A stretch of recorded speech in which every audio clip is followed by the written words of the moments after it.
Vai.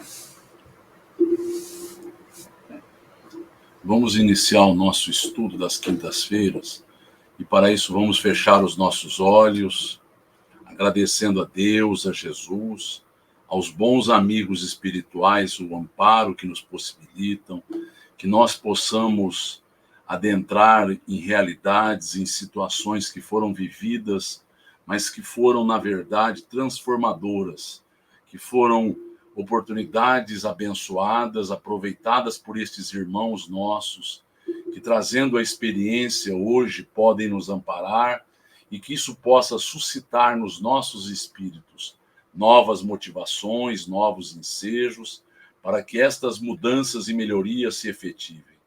Agradecemos e contamos, Senhor Jesus, com a tua proteção, a partir de amigos bondosos que tutelam e dirigem a este estudo. Rogamos o amparo da dona Emília Santos, do tio Rolandinho, da tia Bebé, do meu pai, da dona Irma Ragazzi Martins, da dona Benedita Fernandes e de tantos outros espíritos que nos amparam.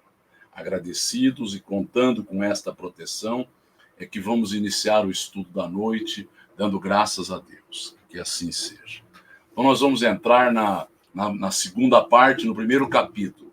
E o capítulo é a morte de Quinéio Lúcius. O ano 133, corria em aparente calma. Há 2 meses o imperador e seus áulicos haviam deixado Roma. E Alba concentrava-se nas filhas e nos carinhos paternos, mas estava combalida. Então nós vemos aqui que toda aquelas galeras levaram a estas criaturas junto com Adriano para o mundo grego. Passariam por algumas localidades em Roma, mas permaneceriam, como nós vamos ver, 14 meses na Grécia. E ali eles trariam resquícios de grandes ruínas, trariam grandes invenções que ali estavam, que haviam sido derruídas, mas também Adriano iria se aproveitar, como nós vimos, para embelezar o mundo grego, que ele queria revitalizá-lo. Então nós vemos esta ligação de Adriano com o mundo grego, que faz com que ele vá buscar na Grécia estas ruínas e levando para Roma, mas também principalmente para Tibur, local em que ele queria agora embelezar. Então nós vemos aqui as galeras com a grande águia, a águia que era portentosa, a águia que é hoje o símbolo dos Estados Unidos. Então nós vemos que não por acaso é o mesmo povo, de alguma forma, voltando agora aos Estados Unidos. Por que de alguma forma? Porque muitos espíritos estão além destes contextos, porque é desta forma que nós temos que compreender a humanidade.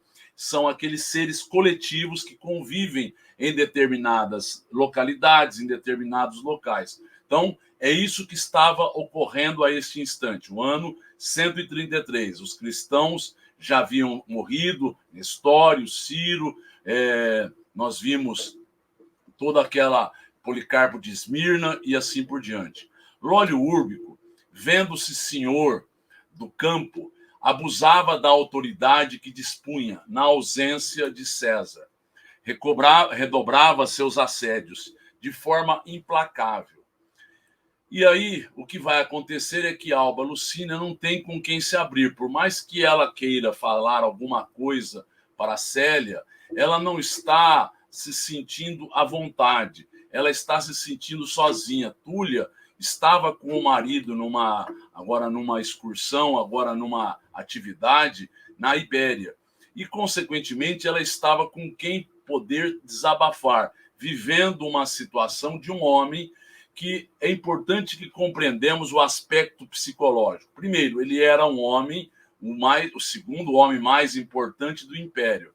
Segundo, todas aquelas mulheres que ele, de alguma forma, tivera desejos, ele concretizou esses desejos.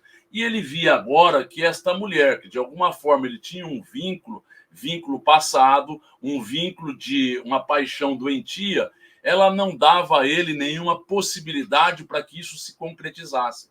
Então, o seu orgulho, além de tudo, era ferido, porque ele era um homem vaidoso. Afinal de contas, tudo que ele desejou se concretiza. Adriano possibilita a ele cargos, reputações, riquezas, possibilidades, e ele era um homem aventureiro que ali dispunha de qual situação que favorecia? Primeiro, a ausência do patrício, do Elvídio Lúcio. Segundo, o pai de Alba Lucínia estava sob a sua tutela. Ele era uma pessoa ligada a ele, Fábio Cornélios. E ele se sentia preparado, estava pronto, estava agora disponível para que ele fosse visitar. E como já o próprio Emmanuel nos coloca, aquele momento, a mente do romano, qual era? A mente do patrício, a mente destas criaturas. Isso era facultado por uma certa liberdade que eles foram agora adquirindo. E por que eles foram adquirindo? Por jogos, por vestimentas, por situações em que eles estão a todo momento festejando, a todo momento vendo se concretizarem aquelas suas aventuras, a todo momento estando com determinadas concepções naquelas localidades dos circos máximos, dos banquetes, das orgias. Então, para ele era normal. Então, ele não está vendo nada afrontoso ao seu caráter, à sua concepção, às suas buscas. Então, isto para ele soa como algo normal. Ele, não sendo agora, não tendo concretizado aquele seu desejo, que ele fosse mais a fundo, que ele agora fizesse porque o seu orgulho determinava que aquele não se tornasse um sim. Então imaginemos que Alba Lucínia pudesse agora se voltar a ele. Ele poderia refrear, arrefecer o seu ímpeto? Poderia. Mas como ele tinha um vínculo, e ele vai ser sincero neste vínculo, e nós vamos ver que este vínculo perdura por mais ou menos 2.000 anos. Nós vemos no século XVI, nós vemos agora no século XVI ele vindo e voltando como um primo dela, que vai agora fazer com que os pais dela, os mesmos pais de hoje, o mesmo pai deste livro e os mesmos pais do século XX, lhe facilitem as possibilidades. Então, eles estão vivendo uma dificuldade no século XVII, dificuldade esta que faz com que ele mantenha a casa. Ela é enamorada de um homem que vai para os Estados Unidos, ele cria toda uma artimanha, veja bem, todo um processo que parece que perdura no tempo.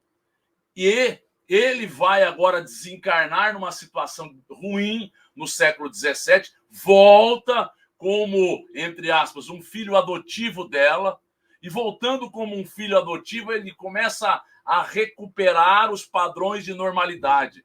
Foram necessários, nós não sabemos antes desta existência, mas com certeza tiveram vínculos mal resolvidos que farão com que eles se restabeleçam aos poucos. E no século XIX, século XX, eles voltaram, ela voltou como mãe dele, voltou como alguém ligado a ele, ajudando para que ele se reerguesse. Então nós vemos como é que os espíritos, às vezes por uma paixão doentia, mas junto a isto, um orgulho ferido, eles fazem com que fiquem cristalizados numa situação e numa realidade. Vamos responder perguntas.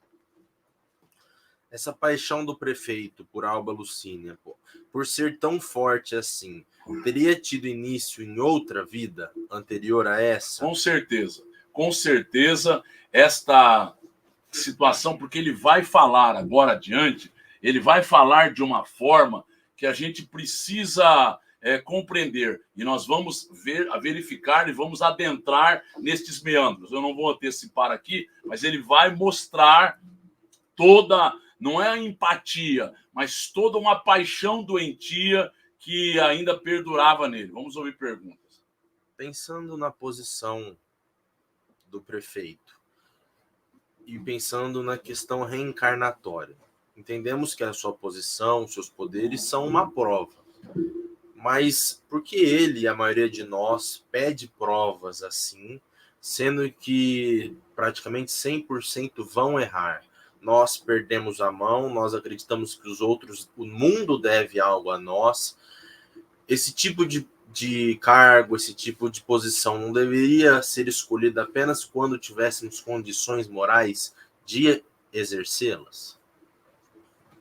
No livro Missionários da Luz, André Luiz mostra com Anacleto, ele mostra a seguinte situação, em que é planificada uma existência, uma reencarnação, são planificadas dificuldades, são planificadas no corpo, são planificadas junto à convivência de terceiros, junto a provas difíceis que irão ser suportadas por aquele ser.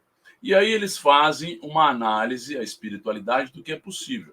E aí chega o espírito, e nós vemos nesse livro, que eles apresentam o seguinte: não, eu estou consciente, eu sei das dificuldades, mas eu acho que é possível que eu supere.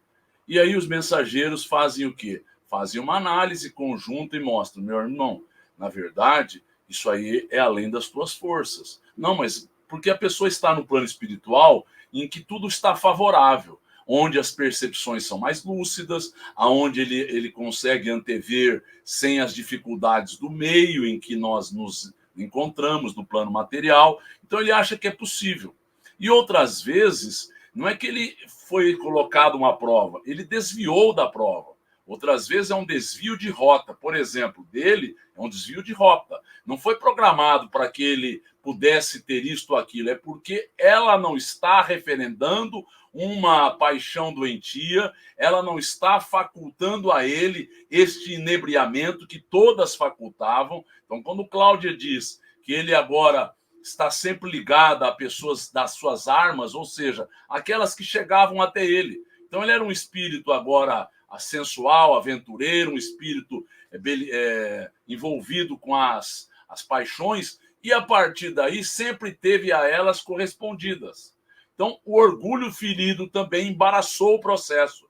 O orgulho ferido e ele vendo, porque outra coisa importante, as pessoas olham um relacionamento de duas almas que se dão muito bem, é perceptível. E aquelas que não têm esta mesma vinculação olham com olhares de inveja, olham com olhares maledicentes, olham com olhares para que aquilo possa se derruir, aquilo possa ser prejudicado. Existem poucas criaturas com a bondade, que vem o sucesso, que vem agora uma boa relação e se satisfazem com isso. Em geral, as pessoas vão sendo intoxicadas. Então, tem vários ingredientes aqui que nos mostram este problema, que nós vamos aprofundar e vamos avaliar com presteza, que Emmanuel vai nos mostrar. Mas ela estava com quem ela pudesse compartilhar. Túlia Sevina não estava junto com ela, esta amiga de infância. Alba via-se quase só na sua angústia moral, mas frequentemente ficava horas a fio a conversar com a filha, cuja simplicidade de espírito e cujo fervor na crença a encantavam, mas estava fraca. Então, veja bem, isso que é o problema. Nós estamos diante de um anjo encarnado ao lado dela. E a pessoa não dá este sopesamento, não dá esta possibilidade de compreender o que aquela alma quer nos ajudar. Então, veja bem, o que ela poderia ganhar? Se ela pediu para que fizesse prece, ela viu o benefício que a prece suscitou junto a ela, mesmo ela não sabendo, porque não foi dito, que Policarpo não estava, era Nestório naquele dia que estava nas catacumbas. Mas o benefício se fez junto à família. O marido voltou quando eles não esperavam a volta de Tibur para Roma. Então, primeira coisa. Segunda, a filha mostrava uma singeleza, uma simplicidade, um fervor que a encantavam, mas encantavam em que termos, em que realidade? Não faziam com que ela repensasse a crença nos deuses, não fazia com que ela repensasse agora as suas posturas mais íntimas. Então, ela estava presa a uma situação que ela não queria perder. Por exemplo, ela gostava de manter a sua casa, ela era uma mulher íntegra, era uma mulher honesta, era uma mulher dedicada, era uma mulher que vivia para o domos, para a sua família, mas ela faltava, como qualquer um que estivesse nesse local, a profundidade do olhar, vendo com outra comiseração. Ou seja, você vai revidar, você não precisa revidar, a pessoa não vai encontrar sintonia quando você não vibra naquele diapasão. quando a pessoa está com aquela vivacidade, com aquela busca também das coisas materiais, ela se sente sintonizada.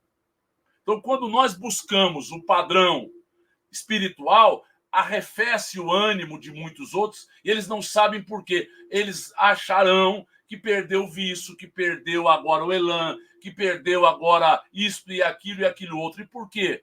Porque a pessoa tem outra busca, a pessoa tem outro olhar, a pessoa, a partir daí, olha de uma outra forma a vida e a existência em que ela se encontra. Então, encantavam, mas não era agora assimilado. Encantavam, mas não mudavam as diretrizes internas de Alba Lucínia. Ajudavam dentro de um padrão. Então, imaginemos assim, se nós não entendemos, ela está diante do anjo que eu disse, e a vibração deste anjo. A Plotina viu esta vibração. A Plotina percebeu as asas de um anjo envolvem aquele local, envolvem aquela localidade e aquelas pessoas que estão ao redor. Mas para que as pessoas se aproveitem deste amparo, no mínimo elas têm que dar condições para que o amparo se faça. Então ela é uma mulher idônea, correta, está baseada nas suas diretrizes do que uma matrona deveria fazer, quais eram as perspectivas a serem buscadas, está tudo certo. Mas se algo mais agora a embalasse, a envolvesse, se algo mais agora tomasse conta dela, alguém pode perguntar, será que ela tinha estofo moral? Tinha. Ela tinha cabedal? Ela tinha. Ela tinha possibilidade de absorver e assimilar esses padrões. No capítulo seguinte, nós vamos ver a conversação dela com o Quinéio Lúcius, ou melhor, nessa mesmo, que ela não vai perceber a grandeza da conversa. Ela não vai agora aquilatar, mas vamos adiante, vamos conversando. Quinéio adoecera gravemente do coração. Desejava viver mais um pouco, até o regresso do filho. Então ele imaginou que as cinzas, né, na vida dele, o corpo dele não suportaria, porque ele fazia a ilação sabendo que Adriano, na última excursão que fora para a Grécia, ficara 3 anos. Agora, já faziam alguns meses, e ele sabia que ele não voltaria para que ele pudesse ver o filho, porque ele queria encomendar o filho, de alguma forma dizer ao filho, para que ele tomasse conta das suas irmãs, para que ele pudesse agora nortear a vida deles. Então, ele queria ainda ter um encontro. Ele tinha uma afeição junto ao filho, mas ele sabia que isso não aconteceria. Mas ele suspeitava de que não encontraria o filho em vida. Não obstante os valores da fé, fazia meditações graves e profundas acerca da morte. Então ele reavaliava, porque ele não tinha medo de morrer, sabia aquilo que o esperava, mas ele estava diante de uma realidade que ele está agora se voltando ao mundo cristão, está identificado com os postulados do Cristo, mas ele fazia conjecturas, ele sabia, ele vai falar agora nos estertores, nos últimos instantes, que os erros, os desacertos, os desenganos, a pessoa, quando tem uma percepção, ela age conforme as suas percepções, e ela vai ser, por bondade da espiritualidade, avaliada segundo aquilo que ela entendia. Porque se assim não for, nós teremos computado em nossa conta corrente espiritual erros e desacertos que cometemos sem que tivéssemos a noção. Então, quando a pessoa tem uma visão estreita, ela é avaliada segundo as percepções dela. Ela amplia os horizontes, ela tem uma cultura, ela tem um conhecimento, ela tem um cabedal, ela tem uma religiosidade, ela teve uma educação. Ela vai sendo computado a ela novos fatores que vão avaliá-la. Ela tem mais possibilidade de acertar, mas tem também a ser computada, quando vier errar, um peso maior, mais significativo. Isso é natural. Então, estas meditações, estas avaliações são por isso. Ele sabia que ele esperava alguma coisa além da morte. Ele sabia que o reino de Deus esperava todos aqueles. Mas a pergunta, ele teria feito o máximo? Ele teria realizado o que era esperado dele? Ou ele agora demorou muito para adentrar as fieiras do cristianismo? Porque é assim que o cristianismo vai entrando no mundo romano. Primeiro pelas classes mais desfavorecidas financeiramente, socialmente, pelas agruras, pelas dificuldades, por algo que eles esperavam muito bem. Depois, alguns patrícios mais arejados vão tendo a concepção, vão tendo o entendimento, e a partir daí, com esse descortínio, como nós vimos no livro há 2000 anos, com Públio Lentulus, ele vai agora compreendendo e vai vendo os desacertos e vai vir como agora como escravo, em função desta conscientização. Então, o espírito vai agora tendo novos elementos para que ele possa ser avaliado e ser ele mesmo avaliar-se. A Penacélia, com as suas visitas, lograva arrancá-lo dos seus dolorosos cismares. E a partir daí oravam juntos. Então, por que ele estava nos dolorosos cismares? Porque o que ele acreditou a partir de agora, o que ele passou a entender, era uma coisa. Então, as avaliações, os critérios passam a ser outros. Ele tinha consciência de ter sido um homem probo, honesto, digno? Tinha. Mas o que poderia ocorrer?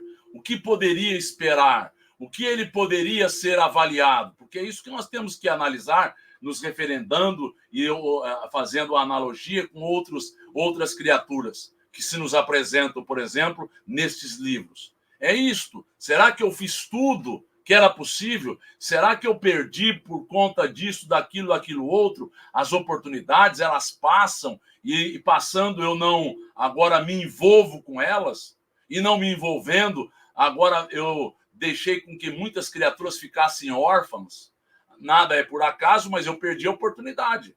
Então, estas são as conjecturas, estas são as avaliações. E ele está agora chegando ao momento de fazer um balanço existencial. Quando o tônus vital vai diminuindo, quando o tônus vital agora não tem como agora ele se incorporar de outras reservas, de outras resistências, ele vai se sentindo frágil. E quando vem a fragilidade orgânica, é para que arrefeça uma violência, arrefeça algumas buscas materiais, arrefeçam outras perspectivas e a criatura comece a avaliar, faça um balanço de vida. É isso que ele está fazendo. Ele era um homem que tinha o seu vigor, que tinha o seu ideário, que tinha feito as suas realizações, mas é isto que vai ocorrer na vida de um homem lúcido. Este balanço existencial. Debalde empregaram elixires e cordiais, tisanas e panaceias. Usava-se também poções, ungüentos, fricções. Então, as pessoas tinham uma medicina muito parca, muito pouco desenvolvida. Então, eram coisas que panaceias, ou seja, coisas que não tinham conhecimento. A pessoa na Grécia, Esculápio, não tinha um conhecimento maior, tinha pessoas que trouxeram maiores cabedais, Hipócrates. Nós vemos outros que fazem com que a pessoa consiga compreender algumas coisas, mas não havia conhecimento de anatomia, de fisiologia, não havia conhecimento das doenças, não havia conhecimento de muitas coisas. E, portanto, aquilo tinha a capacidade de curar, porque as pessoas acreditavam. Quanto nós entendermos que é essa a realidade, nós estamos num determinado patamar evolutivo de concepções, nós acreditamos naquilo, aquilo se faz real, aquilo se concretiza na forma de uma cura, de uma melhoria, porque nós acreditamos. Então a pessoa vive diante de realidades que ela vai amplificando e a partir daí vai descrendo de outras coisas, vai acreditando aqui, acolá, vai precisando de maior argumentação, vai precisando de maior entendimento, tá tudo certo. Mas é importante que ela tenha convicção naquilo que ela faz. Porque se ela não tiver convicção, não existe cura. Não é uma cura. A cura real é do espírito, mas não existe nem cura transitória.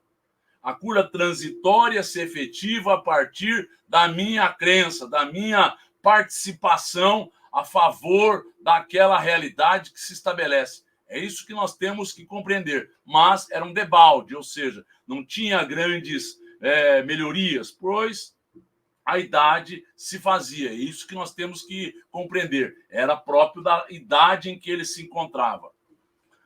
Abraçava-se a neta e lhe falava: outrora eu sentia a necessidade do santuário doméstico. Eu trouxe aqui o Tibre e o Aventino. Então eles olhavam a partir do Aventino, eles olhavam o Tibre, o rio que corta Roma, e a partir daí conversavam sobre, não amenidades, sobre coisas profundas, sobre coisas que alimentam e tocam e dão razão às nossas almas, aos nossos espíritos. Então ele está se abrindo para com ela.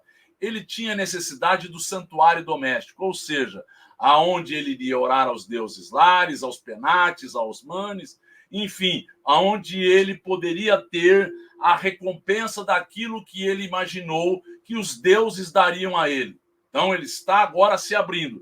Outrora, anteriormente, com a minha concepção, eu tinha estas necessidades. Vamos ouvir perguntas.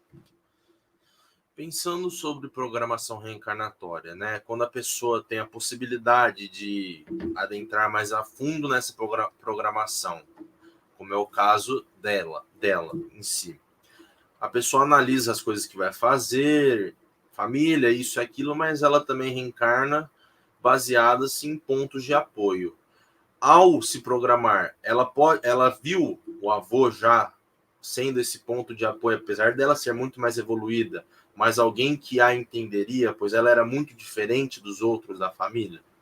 Não, ela viu tudo isso, mas ele viu, também ele programou a sua existência, que ele teria a ajuda dela, ele teria o amparo da família, ele, por ser uma criatura generosa, iria ajudar aos seus. Então, ele era um dos pilares, porque a gente precisa entender lideranças. As lideranças num padrão primeiro, num padrão segundo, num padrão mais superior. Ele estaria num bom padrão, mas no padrão superior era ela. Então, ela iria utilizar-se de uma afeição para com ele, ela iria. Agora, com Ciro, com Nestório, com todos esses espíritos agora devotados ao Cristo, devotados a verdades outras, tudo isso é verdadeiro, só que este espírito dela tem uma comunicação, ele tem uma vinculação direta com o Cristo. Já tem um padrão espiritual que escapa à nossa avaliação. Mas esses espíritos seriam auxiliares dela, iriam auxiliá-la, mas ela iria dar a eles todas as referências. Hoje, recordo-me do ensino de Jesus à samaritana. Olha que interessante. Eu trouxe isso daqui porque é importante essa reflexão. Antes ele tinha necessidade de um santuário doméstico e agora ele busca fazendo esta analogia do ensino de Jesus à samaritana que está num poço e aí nesse poço Jesus chega e Jesus está dizendo a ela, falando que ele daria uma água que iria revitalizá-la, a água que iria dessedentá-la. E vai abrir o coração e vai mostrar para ela, primeiro, um homem não se comunicaria com uma mulher. Segundo, quando ele assim o faz com uma samaritana, ele não sendo um samaritano, isso era motivo de repulsa.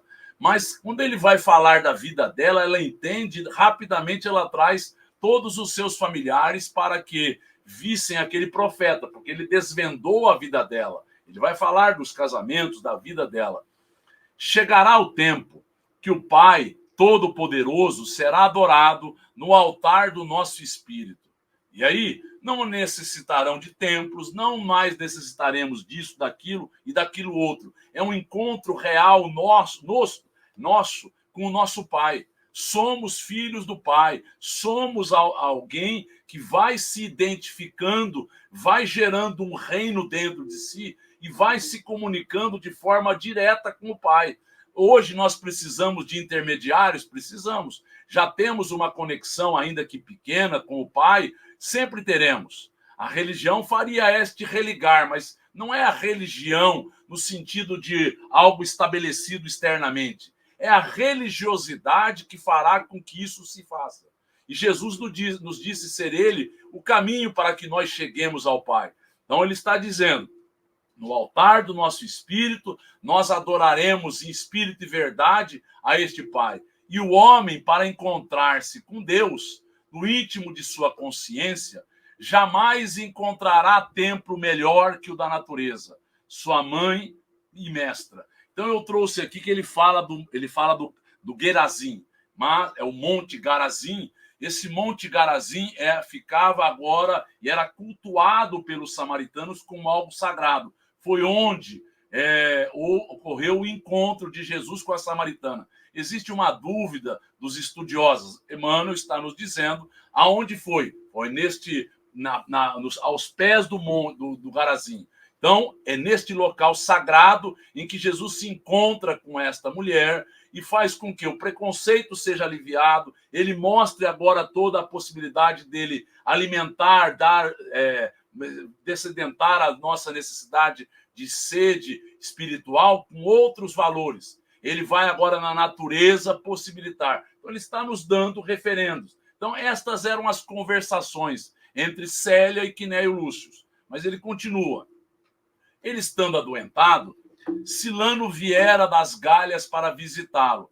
E ele pergunta, o seu chefe veio para cá? Falou, não. E Silano, até então, não sabia que o pai adotivo estava adoentado. Não tinha esta noção. Mas houve uma aproximação, porque ele tinha um vínculo com Silano, ele gostava de Silano, ele criou como realmente seu filho. Então, olha a importância de Silano ali estar. Explicou porque o acaso é uma situação inexistente. Ele precisava retornar, era natural. Ele tinha um problema com o seu chefe, ele vai falar. O chefe era um homem muito orgulhoso, muito áspero, muito difícil na relação. Então, nas Galhas, ele estava tendo dificuldades. Ele solicitou uma licença para vir visitar o pai e se aproveitar para pedir.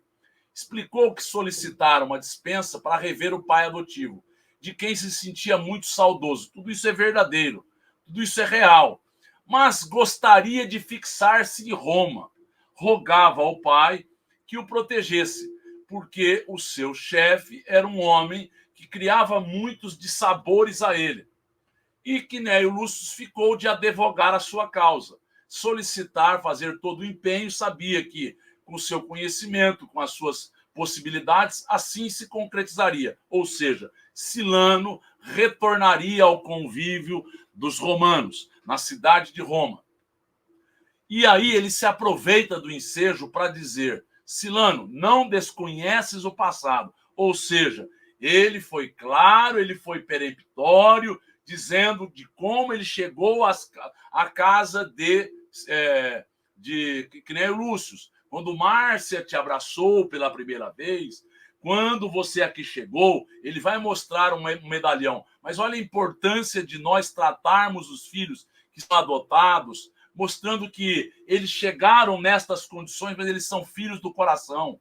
Eles chegaram porque eles são amados, eles chegaram porque eles pertencem à família espiritual, porque as pessoas criam agora uma série de contrariedades, de contratempos, de mentiras, de situações difíceis, porque o espírito precisa entender, não chega ninguém na nossa casa ao acaso. O acaso é uma lei inexistente.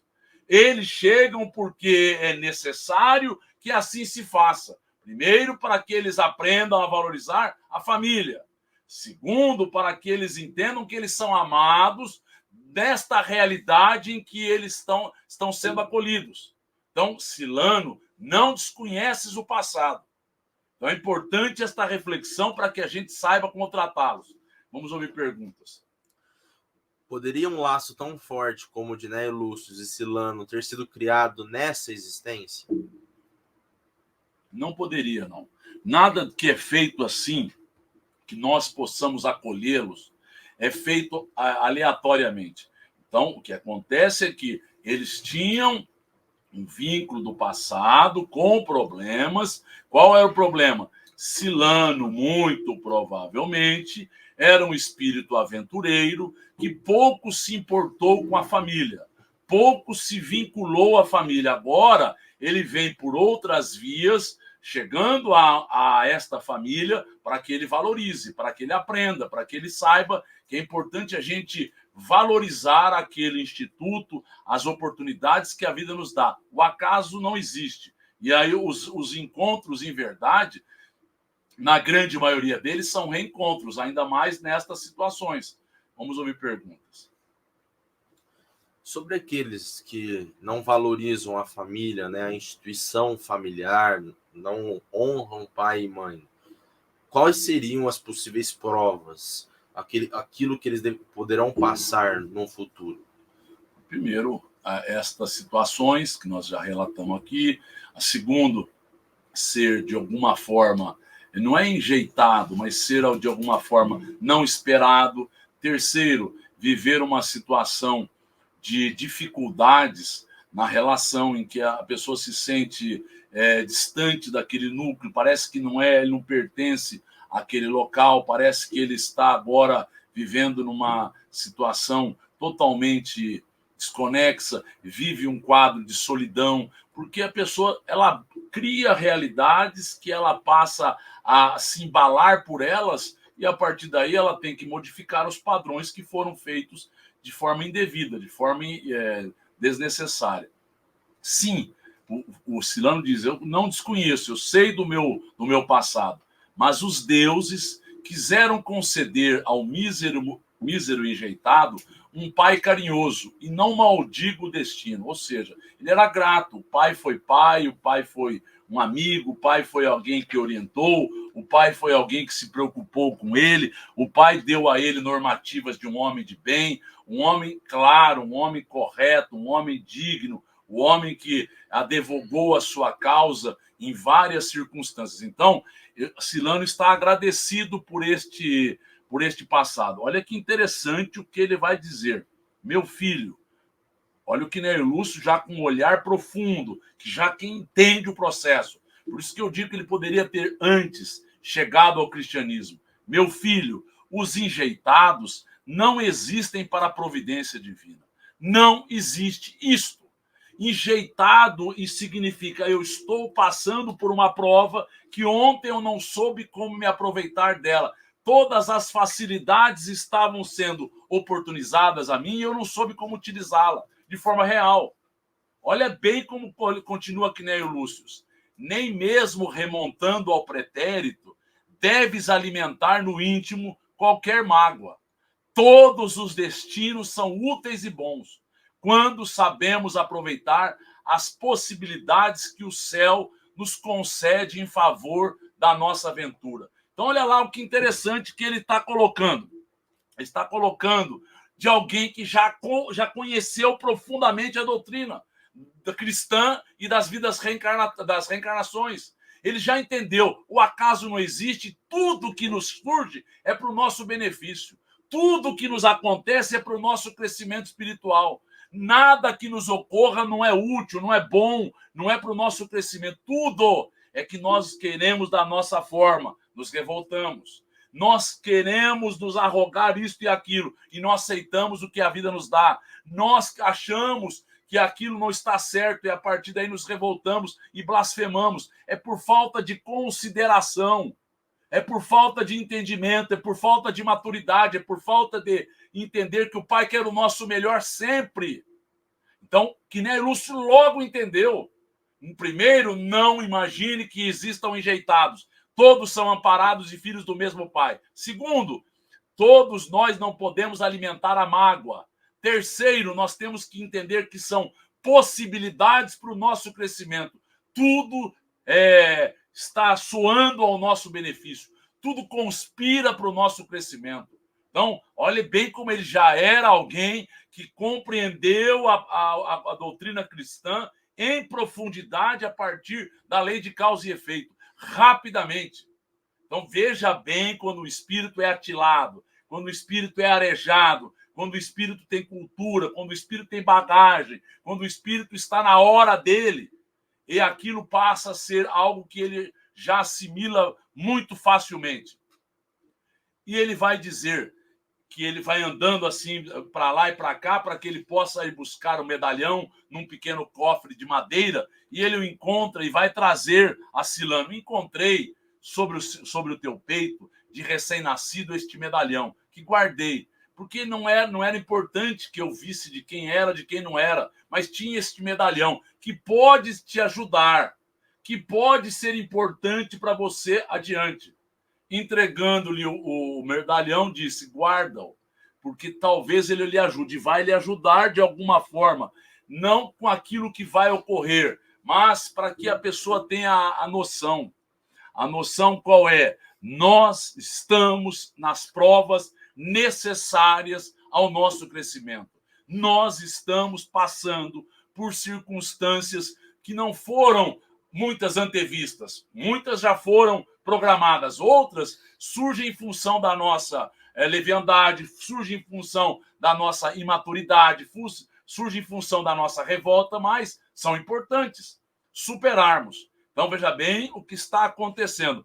Aí, Silano estava certo do que ele teria todo o respaldo do pai. E na mesma noite, Quinéio Lúcio recebeu a visita de Fábio Cornélios. Então, Fábio Cornélio o que faz? Vai visitá-lo e se sensibiliza em função de ver o Quinéio alquebrado, de ver aquela solicitação sendo feita com um desvelo, com uma boa vontade, e solicitou as providências favoráveis a Silano, para que ele pudesse retornar a Roma. Em pouco tempo, obtinha a transferência de Silano, fazendo Silano um funcionário seu, de Fábio Cornélios. Então, passou a ser um funcionário importante para Fábio Cornélios. Então, veja bem, as coisas vão se arrumando, vão se adequando, porque existe uma programação, porque existe o tempo necessário. Então, imaginemos assim, eu programei para acontecer certos fatos, mas eu não dei possibilidades para que o fato ocorresse. Ele é protelado, ele é espaçado.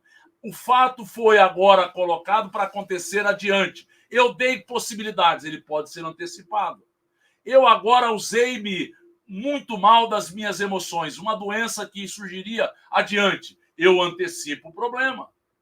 Eu estou usando a contento, o problema surge atenuado. Então, não é que aquilo é definitivo. Pode e deve ser modificado a partir das nossas realizações. E aí ele volta e vai auxiliar Fábio Cornélios.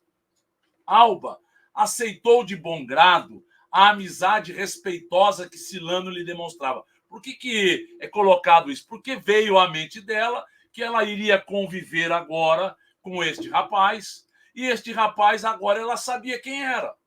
For alguém colocado agora às portas da casa de Quinéio Lúcio, e existia aquilo que se falava que provavelmente ele fosse filho de Cláudia Sabina. Então, ele sendo filho de Cláudia Sabino, o que aconteceria?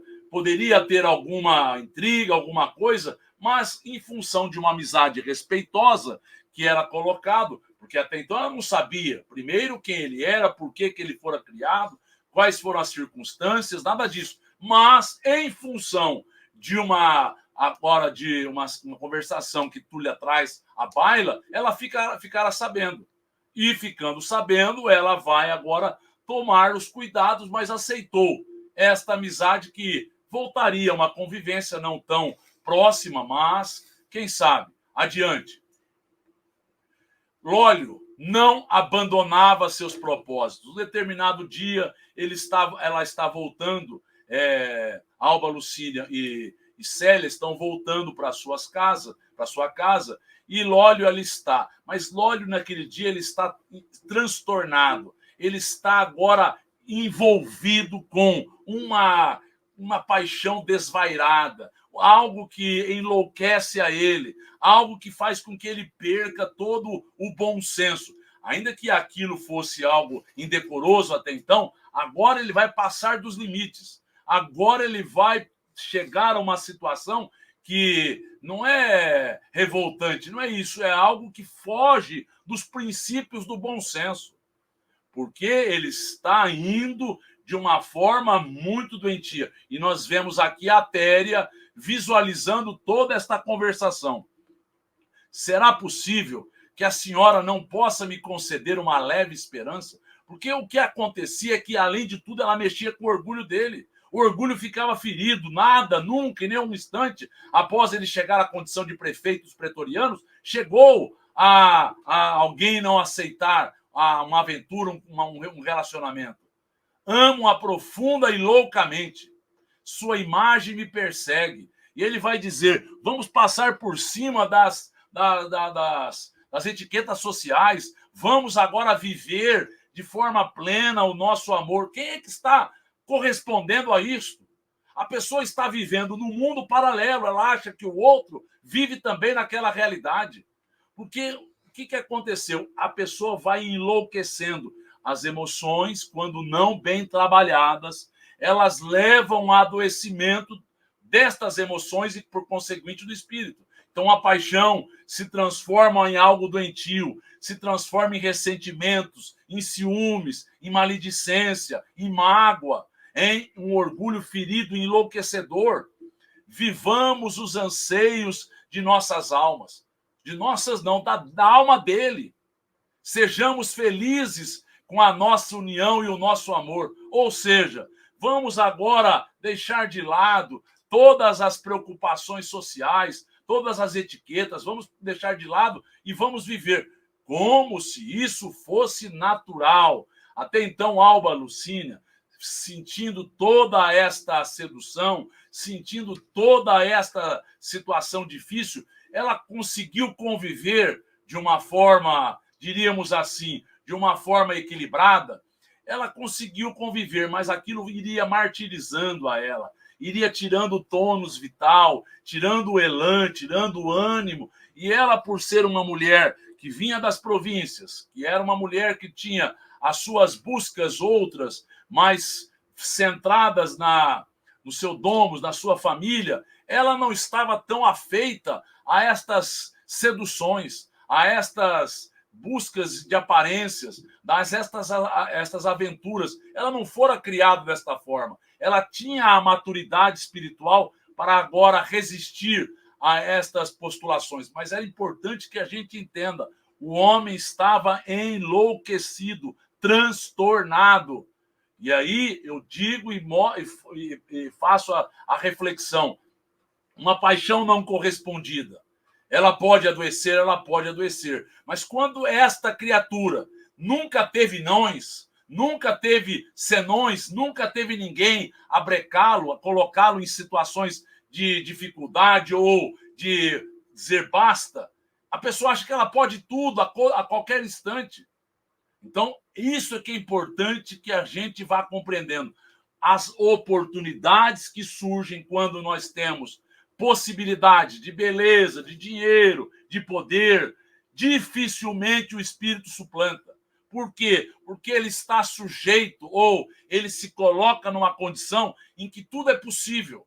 As pessoas se vendem, as pessoas se corrompem, as pessoas dizem sim, as pessoas agora estendem o tapete vermelho, as pessoas então abrem possibilidades para que esta pessoa fique como? Fique cheia de manias, fique agora pronta a devassar, a desvendar, a buscar coisas que não são quiméricas, não é que são ilusórias, são deslumbrantes, são asfixiantes e são coisas de difícil superação. Vamos ouvir perguntas. Então podemos pensar que é por isso que aqueles que mudaram realmente o rumo da história através da moralidade, excetuando Cristo, não são lembrados pela beleza, pela posição, por questões exteriores. Sim. E sim, pois mesmo eles evoluídos ainda fogem, de certa forma, dessas questões que podem levar a atrapalhadas. O André Luiz, no livro Missionários da Luz, ele nos fala dos espíritos completistas. E o espírito completista é aquele que completou toda uma programação reencarnatória. Quando esse espírito vai voltar ao cenário material, ele tem direitos por ter cumprido com todo aquilo que fora programado, dele solicitar isto e aquilo outro. E o que ele solicita? Um corpo que resista. Eles não querem a beleza, eles não querem o poder, eles não querem o dinheiro, eles não querem situações que facultem agora holofotes, que façam com que muitos outros venham a prejudicá-los e eles caiam. Então entendamos, quantas pessoas que são inteligentes, que também é algo bafejado, é algo respeitado, que sendo bons, a inteligência deles passa desapercebida. Chico Xavier, para que ele tenha esta capacidade mediúnica, para que ele tenha esta capacidade de entendimento da vida, A inteligência dele não é sofisticada, não é desenvolvida, é muito bem desenvolvida. Mas como a bondade está no mesmo padrão, não é percebido, não é visto. Então é isso que a pessoa precisa entender. Quem é bonito, quem tem poder e quem tem beleza e quem tem inteligência, se não usar isto como algo que para facilitar, como algo natural, como uma prova, sem que ele se perca, aquilo passa sem que as pessoas também se deslumbrem, porque ele não dá aquele referendo, ele também não avaliza aquilo. Então é uma beleza serena, é algo que não mostra uma ostentação, é algo que não leva ao espírito a se perder. Então olha como é que ele coloca: sejamos felizes. Que loucura é essa? Quem está buscando isso? Quem está buscando isso? Olha como é que continua. Dirigindo-se distraidamente, ele falava alto, alto. Então Célia está vindo, e ela vê que a conversa se faz e ela ouve algumas coisas. Célia surpreendera as atitudes de Atéria e também ouviu as palavras de Lólio, fazendo-se pálida. Por que ela se fez pálida? Porque ela não viu uma reação da mãe. Ela imaginou: será que a minha mãe está tendo algum problema? Será que o nosso lar agora foi transformado em uma situação em que está ocorrendo uma situação difícil? Será que nós estamos deixando com que ocorra uma traição? Será que o que pode ter ocorrido aqui? Porque ela conhecia a mãe, ela era alguém que respeitava a mãe, mas ela está vendo a atitude de Atéria. E vendo a atitude de Atéria, o que ela faz? Atéria, o que fazes aqui? Vim trazer as flores da patroa, mas temia perturbar a tranquilidade da senhora e do senhor, que tanto se estimam. Então, veja bem, quando a pessoa é maldosa, quando a pessoa agora está envolvida pela maldade, ela quer espargir a maldade. Célia não viu a malícia dela. Célia não percebeu. Célia estava contristada porque não percebeu a reação da mãe. Imaginou que a mãe estivesse agora deixando ser seduzida, deixando agora adentrar no seu lar uma situação indecorosa. Então, ela imaginou isso. Veja bem, mas Atéria mostra por que ela estava ao lado de Cláudia Sabino. Porque as pessoas dão mostras com as suas posturas, com as suas palavras, com as suas preocupações, com aquilo que elas valorizam, como elas são, que padrão elas se encontram. Então, eles tanto se estimam, ou seja, deixando no ar uma situação, deixando no ar uma realidade que Célia agora fica acabrunhada. Célia não percebeu a malícia. Está bem, disse a Atéria, está bem, dá-me as flores. E a Atéria, a partir daí, rapidamente saiu do local.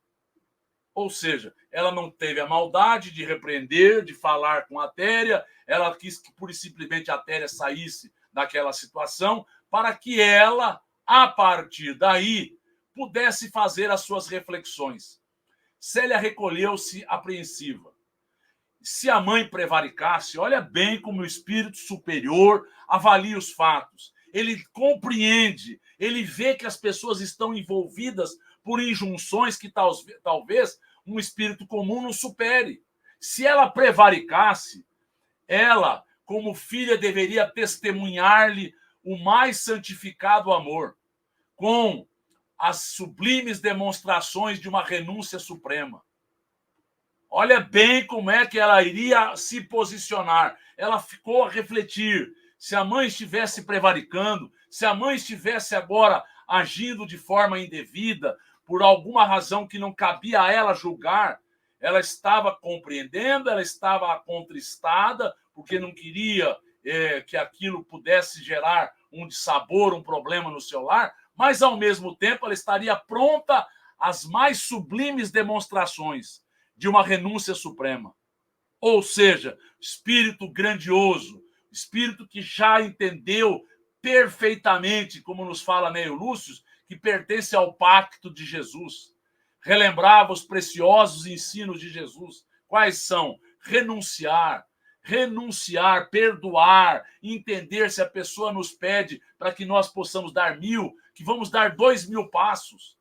Vamos fazer a nossa parte, vamos compreender as pessoas nos seus padrões e vamos nos compreender nos perdoando, porque se nós erramos, nós podemos nos reacertar, nos reaprumar, dar um outro tônus, uma outra orientação à nossa vida.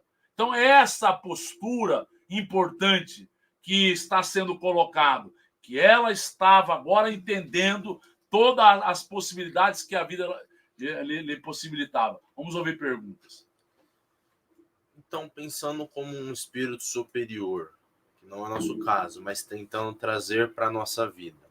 Quando alguém nos faz mal, fala algo de nós ou contra nós, além de perdoar, devemos tentar entender de onde essa pessoa parte, o que nós poderemos ter feito com essa pessoa.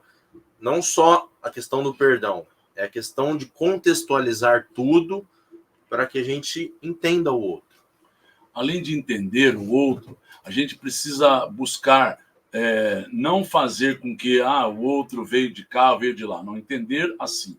Primeiro, ele está avaliando a nossa vida porque, de alguma forma, nós o prejudicamos no passado. Ele não acredita na nossa melhoria, primeiro. Segundo, aquilo é para nós uma aferição, um teste, para que nós mostremos uma nova maneira de reagir.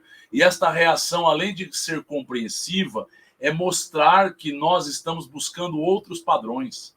Os padrões do mundo é que fazem com que a pessoa tenha a vaidade, o orgulho, a ostentação, a busca disto e daquilo outro. Quando nós passamos a buscar outros valores, por que a pessoa vai nos invejar? Por que a pessoa vai querer isto, aquilo outro? É porque ela está entendendo, imaginando que nós estamos buscando as mesmas coisas. Porque o outro que não sabe dos problemas que vive na nossa vida, na vida do outro, ele acha que a vida do outro é simples.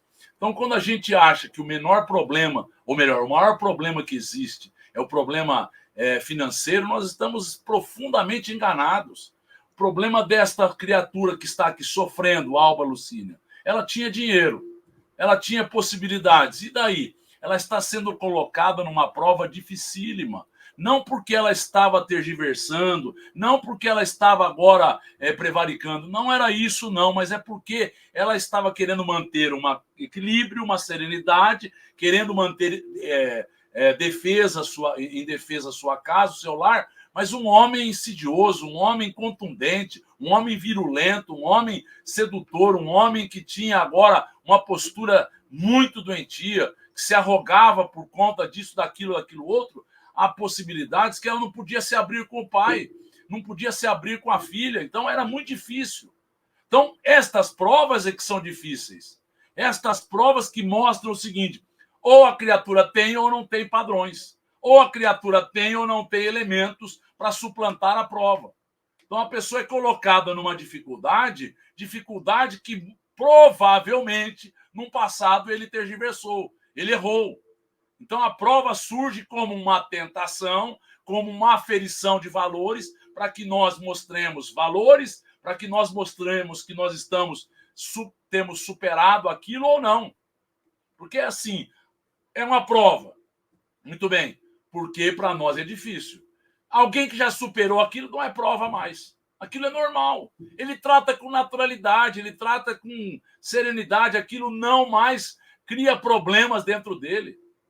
É prova para quem está sendo sujeito a uma situação de... Ela balançava, não era isso, ela tinha uma alma ligada a ela, muito ligada a ela, que alimentava ela, mas, muito provavelmente, os dois tiveram dificuldades. No século XVI, eles vão ser testados novamente. Novamente. Então, entendamos por que o espírito é levado às circunstâncias, para mostrar, para testemunhar, para dar exemplos, tudo isso é real. Mas também porque ontem aquilo foi de difícil superação. Porque se não fosse uma prova, ou seja, se aquilo fosse natural, para o espírito ele não tem problemas. Não tem problemas. É mostrado isso, aquilo, ele não é tentado. Aquilo não é gerador de problemas. Olha como é que ela vai reagir agora.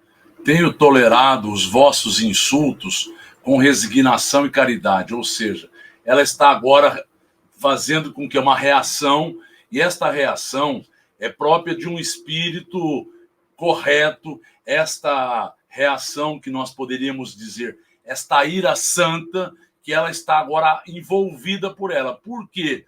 Porque ela ouviu, ela foi se sentindo, não é seduzida, mas ele estava com todos os tentáculos a tentar envolver a ela. E agora ela está reagindo. Tenho tolerado com resignação e caridade, mas agora passou do limite, basta, agora não quero mais ouvir, agora é necessário que você entenda. Olha o que ela vai dizer. Onde a dignidade de Patrício adquiriu tão baixo nível?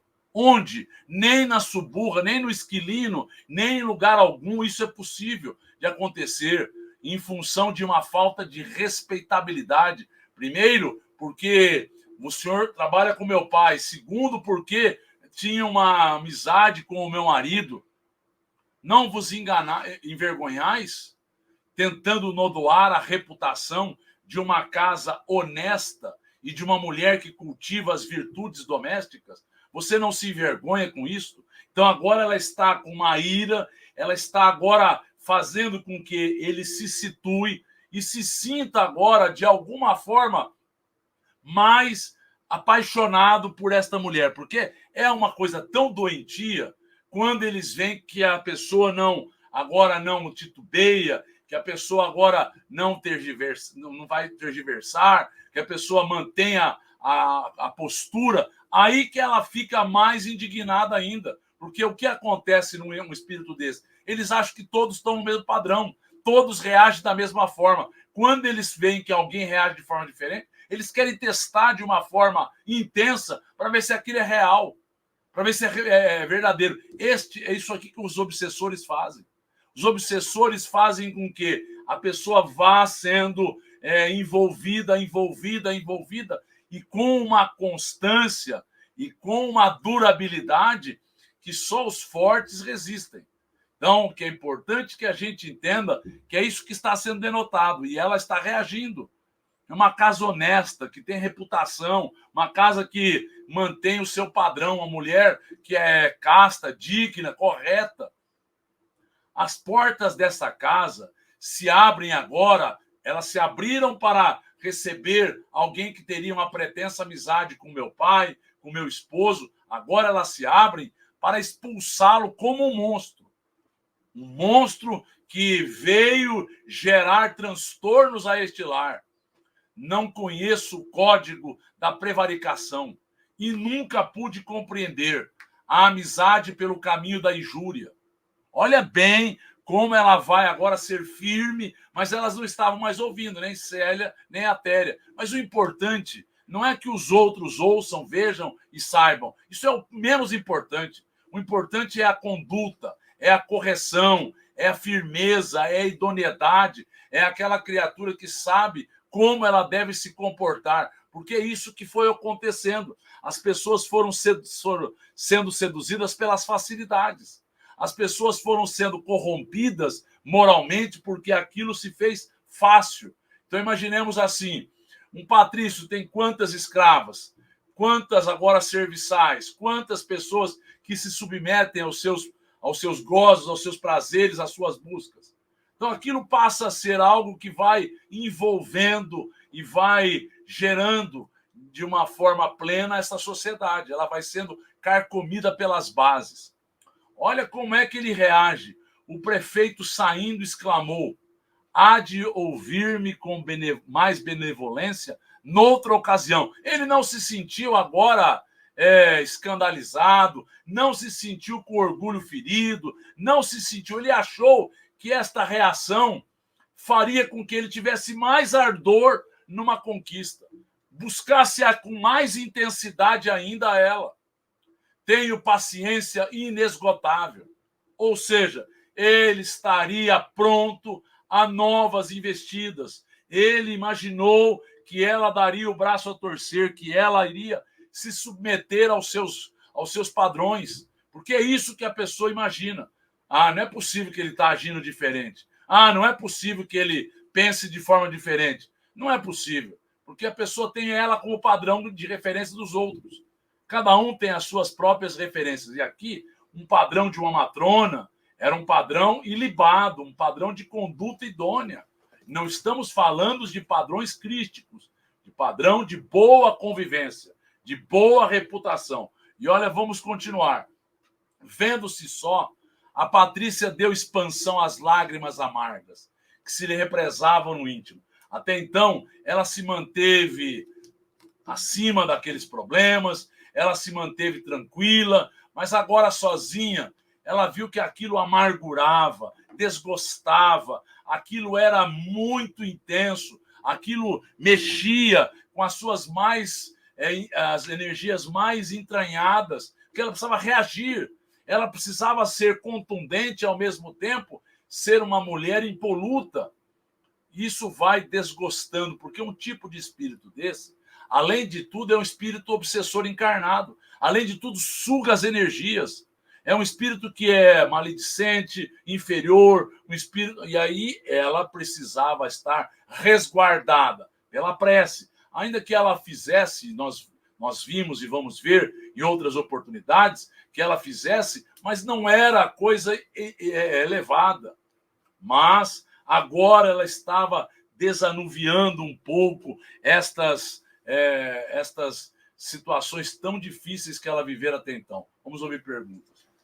Quando um espírito grandioso, né, como Célia, ou muito bom, como Ney Lúcio, reencarnam, quantos daqueles que estão em volta ou próximos são obsessores do passado ou da vida espiritual?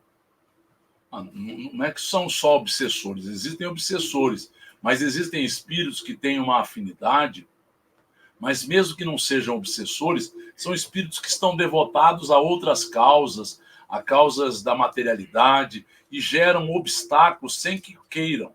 Porque tem espíritos que são inferiores, mas não causam tantos transtornos, mas tem uns que são ardilosos, tem uns que não se satisfazem com as reprimendas, com as situações difíceis ou com as situações em que eles são colocados. Por exemplo, Lólio Úrbico, Cláudia Sabina. Então, não é porque eles não tiveram, no caso dela, não teve posições sociais favoráveis, ela não aceita, ela vai buscar, ainda que ela se corrompa, ainda que ela se venda, ainda que ela mostre isto e aquilo outro, ela vai se utilizando de situações que vão gerando dificuldades. Então, esses espíritos vão ser testados e criaturas. Mas vamos continuar. Célia podia avaliar a angústia materna. Ela podia avaliar a angústia materna, mas não conseguia estabelecer a causa dos seus pesares. Ela sentia-se confusa com o que ela ouvira, porque ela não viu agora a reação da mãe, ela não viu a postura que a mãe agora, de alguma forma, é muito firme com o Lólio Úrbico. Então ela sabia o que estava acontecendo, mas não sabia em detalhes o quanto ela sofria para manter a inteireza do lar, para manter agora a integridade moral, íntima, com a sua própria consciência. Ela não sabia do que estava agora lhe apoquetando, ela não sabia com tudo. Buscou esquecer o assunto, multiplicando os testemunhos carinhosos. Veja bem, ela testemunhava agora de forma carinhosa tudo que poderia vir em auxílio à mãe, porque ela não queria entrar numa realidade que ela pudesse sentir isso e aquilo outro. Alba ponderava a influência que Lólio Úrbico e sua esposa, Cláudia Sabina, exerciam nos destinos de sua família. Então ela ponderava com ela quantas dificuldades elas criavam para o seu lar. E a partir daí rogava com fervor aos deuses lares, aos protetores do lar, com paixão e misericórdia. Então ela ia agora com fervor, porque ela estava com as mãos atadas. O que ela poderia fazer nessa circunstância? O que poderia ocorrer? Ela ficou sabendo. As catacumbas agora eram motivo do quê? De perseguição. E ela mandaria a Célia, era motivo de humilhações e problemas. o que ela faria? Ela não aprendera por si só a orar de uma forma a Jesus, a buscar outras buscas e outros anseios. Ela não tinha essa noção, mas ela fazia, dentro daquilo que ela concebia, tudo o que era possível. Foram avisados que fossem com urgência ao Aventino.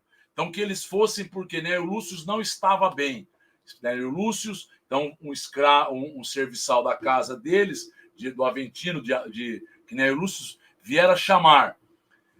E quando eles chegam lá, prontamente eles se locomovem até o Aventino. Que é isso, minha filha? Vens atender a um doente mais enferma e abatida que ele próprio?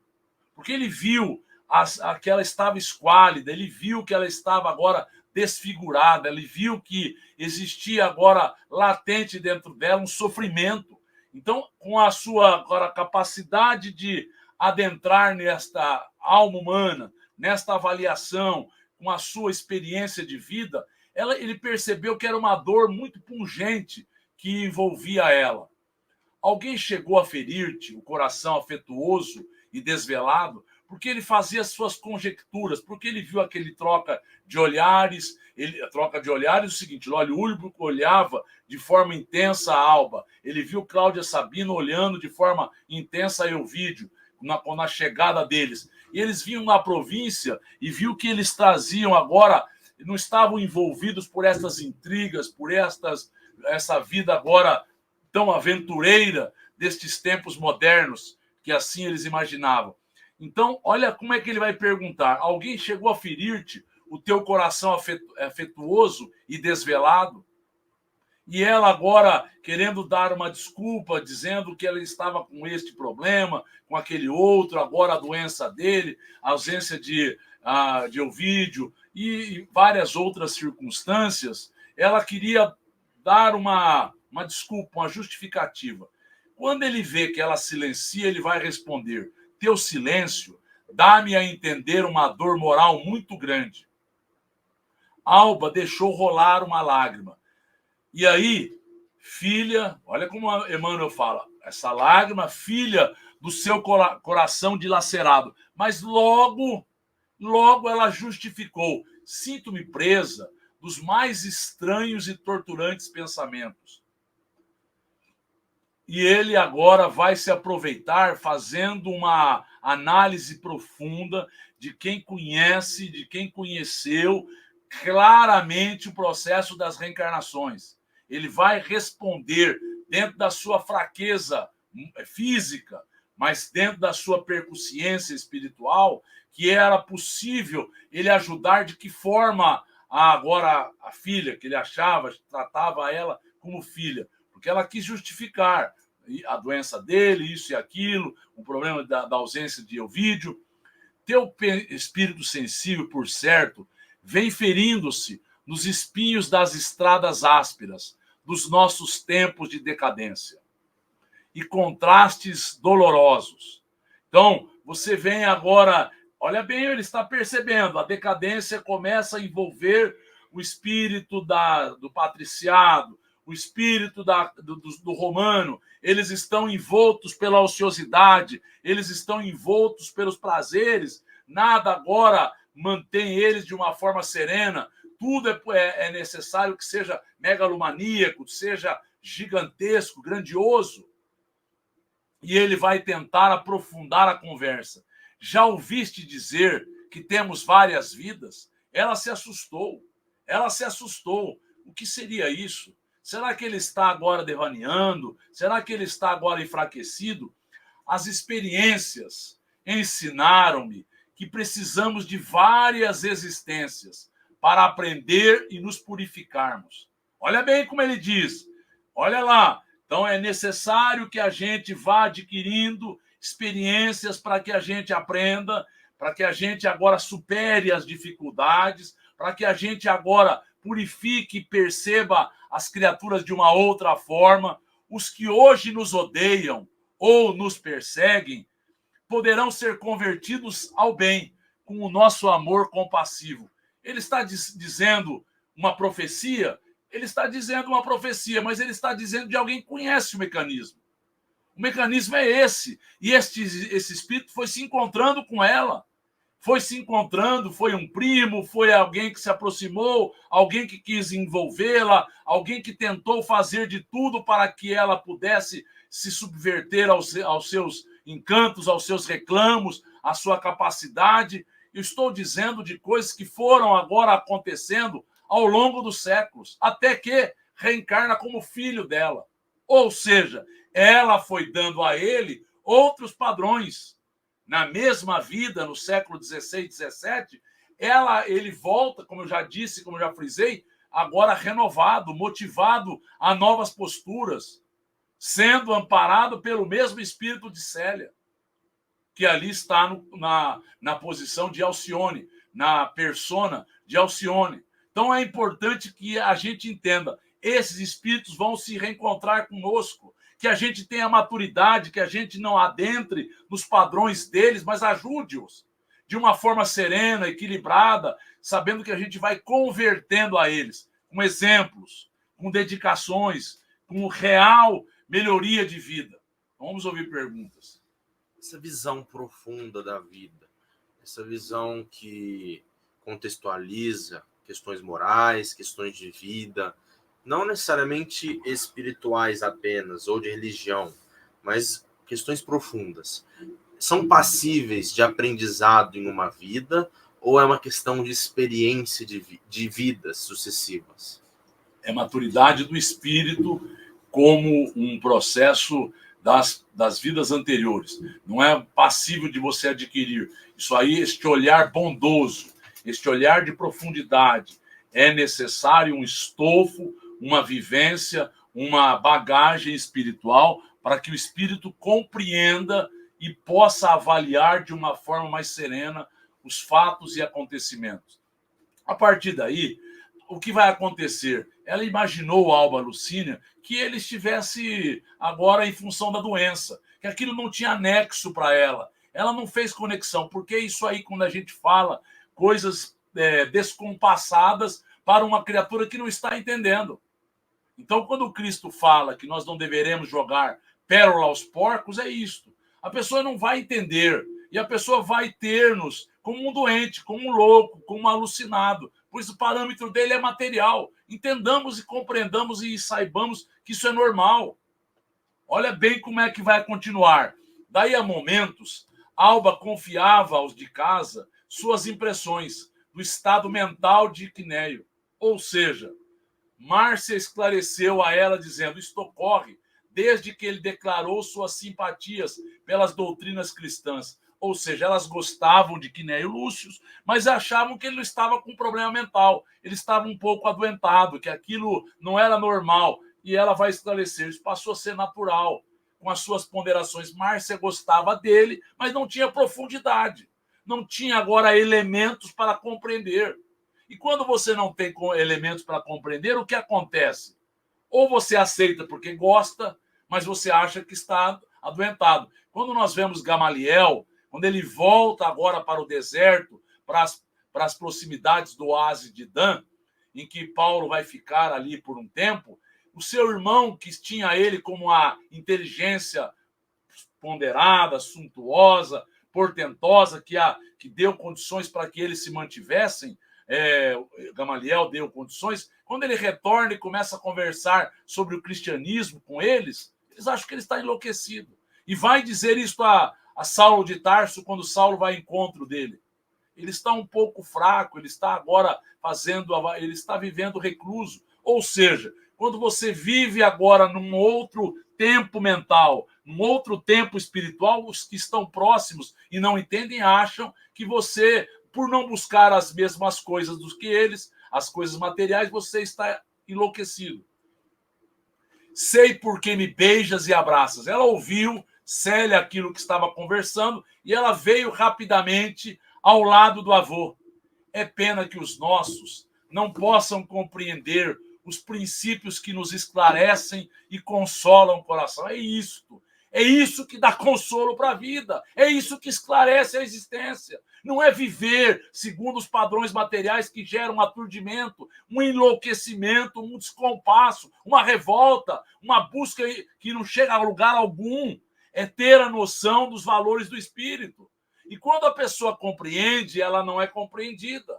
E você precisa compreender a incompreensão do outro. Está tudo certo. Mas ele entendeu, inclusive, porque Célia agora veio beijá-lo, veio agora afagá-lo, veio agora estar ao lado dele. Porque ele entendeu que a conversa não havia sido assimilada por Alba Lucínia. Ele entendeu, inclusive, isso. Em vez de confiar-te aos teus pais, confia os meus filhos ao teu coração. Sacrifica-te por eles, filhinha. Se vierem situações difíceis, ama-os. Tu que me levaste ao evangelho, deverás recordar que Jesus afirmava-se como remédio para os enfermos e pecadores. Então, que você renuncie, ame a eles, tolere, compreenda. Então, ele está dando uma receita que é natural que ela faria, mas ele está dizendo que o normal era você dar aos filhos para que eles fossem recomendados, ou seja, fossem tomassem conta os pais em relação a eles. Mas ele está dizendo que você tome conta deles, que você ajude a eles, porque ele é um espírito mais velho, é um espírito mais maduro. Jesus veio para os doentes e para salvar as ovelhas tresmalhadas do seu aprisco divino. Não temas a renúncia ou o sacrifício de todos os bens do mundo. A dor é o preço sagrado de nossa redenção. Ou seja, o que ele passou nesse instante não é uma dor? Se você não ser agora entendido, você agora ser, de alguma forma, colocado como uma pessoa desta e daquela condição, é, de alguma forma, um tipo de dor. Mas que você compreendendo, você não toma isso como uma dor. Você toma aquilo como natural. Então, que a gente compreenda e tenha outros parâmetros para que a gente não fique lutando contra as situações que a gente entendeu. A gente entendeu a incompreensão do outro. Mas querer que o outro entenda como nós é gerar problemas, é gerar uma dissensão, é gerar uma cisânia desnecessária. Se Deus apiedar-se de minha indigência espiritual, virei do mistério do túmulo para te fortalecer com o meu amor, se tanto for preciso. Ou seja, se Deus se apiedar, eu virei em teu auxílio. E ele vai vir mesmo em auxílio a ela, em algumas oportunidades, ajudando-na. Mas é importante que a gente entenda, se não viesse ele, muito bom, ligado a ela, viriam outros, porque ela fazia por merecer toda esta ajuda e todo este amparo. Desde ontem, ele vai dizer, sinto que vou penetrando em uma vida nova e diferente. Ele foi se desligando e a partir daí ele foi estertorando o tônus vital, foi agora diminuindo. Ouço vozes que me chamam ao longe. Este é um processo natural do desligamento. Além de ser uma alma boa, ele está se desligando, está percebendo o que está ao derredor. Ele está vendo uma vida de uma forma diferente, está vendo algo diferente acontecendo, ele está ouvindo vozes e vê também seres luminosos que me cercam. Então, ele percebe a realidade que está envolvendo espiritual. Mas estarás sempre no coração do avôzinho. Todos os meus desejos referentes à vida material estão em carta que eu escrevi a Elvídio. Então, que lá eles sabem o que eu estou pedindo, estou agora buscando. Minha consciência de pecador está em preces, e Jesus não desprezará minhas súplicas, mas desejarias que você recitasses comigo a oração que Jesus nos ensinou. E eles estão rezando a partir daí o Pai Nosso, que ela vê que ele não consegue, porque está faltando, ele está num processo de dispneia, e ela continua de forma serena, ela continua e percebe como se fosse o paraíso, como se fosse algo grandioso a envolver. Célia suplicava a Jesus que recebesse o avô na luz de sua misericórdia. sentiu que a câmera, ou seja, o quarto em que ele se encontrava, a câmera ampla, se enchia de claridades indefiníveis, mas figurou-se divisar-lhe alguns seres luminosos, aéreos. Então ela começou a ver, ela está num quadro de êxtase, num quadro de desdobramento, um quadro em que ela está percebendo a realidade espiritual. Por vezes, chegava a lhes fixar os traços fisionômicos, com túnicas alvinitentes, claras, com plépulos, então, todos agora envolvidos numa luminosidade grandiosa. Percebeu Nestório que lhe confortava com um afetuoso sorriso. E aí, ela desejou falar de Ciro, no entanto, ela ficou com medo que a visão se fizesse. Mas quando ela pensou em Ciro, ela viu que a resposta chegou de forma que ela imaginou, é uma comunicação intracerebral, o que é isto?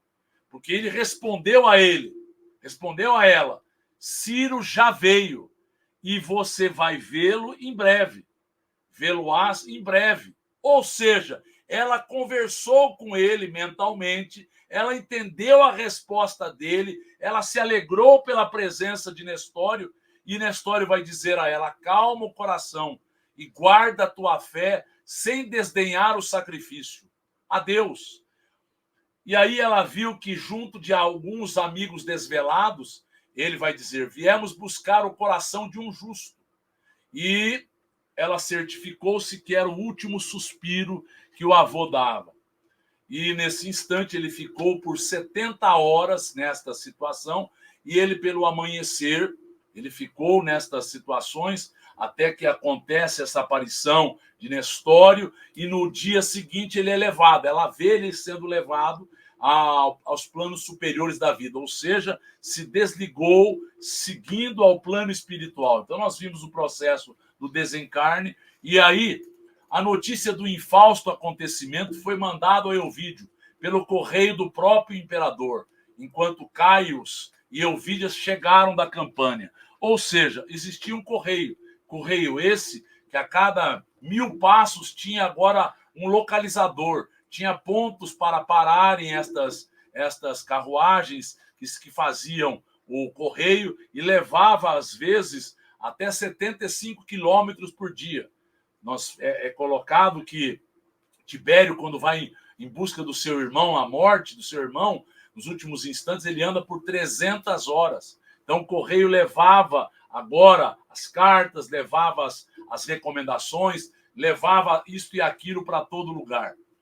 Durante 8 dias, os despojos de Quinéio ficaram expostos à visitação pública. Era colocado numa urna e as visitações de plebeus, de patrícios, se faziam na casa, no átrio da casa, do domus de um patrício. E ali foi feito.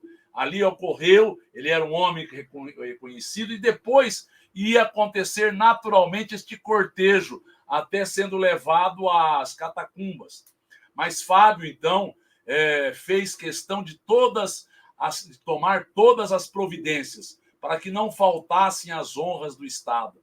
Então, assim desencarna Cnéio Lúcius e é levado ao plano espiritual muito bem amparado e deixa naquela família esta saudade de um homem bom, um homem correto, um homem que fez o melhor à sua comunidade. Então, nós vamos finalizar a nossa prece, nosso estudo de hoje, agradecendo a Deus, a Jesus, aos bons amigos espirituais. E assim, agradecidos e confiantes, finalizamos a esta reunião, dando graças a Deus. E que assim seja.